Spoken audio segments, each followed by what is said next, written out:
நாம் தமிழர் கட்சி சீமானோட இத்தனை வருஷமா நீங்க பயணிக்கிறீங்க, அவரோட மறக்க முடியாத சம்பவம் ஏதாவது இருக்கா? சீமான் அண்ணன் கூட பயணிக்கிறதுல ஒவ்வொரு தருணமே மறக்க முடியாத சம்பவமாத்தே இருக்கும்.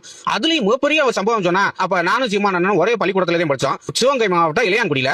சீமான் அண்ணன் 12வது படிச்சிருந்தாரு, நான் 8வது படிச்சிருந்தேன்.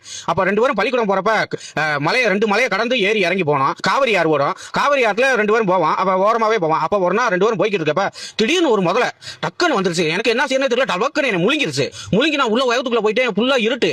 உடனே என்ன செய்யணும் தெரியல, உடனே சீமான் அண்ணே அண்ணே அண்ணன் கத்துறேன். உடனே சீமான் அண்ணன் உள்ள டபக்குன்னு பாஞ்சு உள்ள வந்துட்டாரு.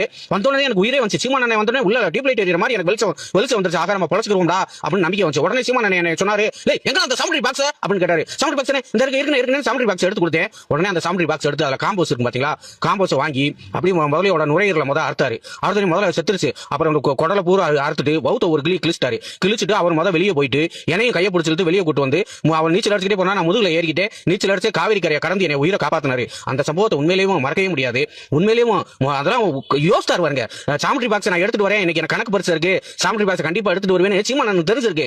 அந்த நொடி மட்டும் அவருக்கு ஞாபகம் வரலன்னு வச்சுங்க, முதல்ல வயிற்றுக்குள்ள நான் போய் செத்துருப்பேன். நல்லவேளை சீமான் அண்ணன் வந்து காப்பாத்தினாரு. இந்த சம்பவம் என் வாழ்நாளில் மறக்க முடியாத சம்பவம். தமிழை போற்றி.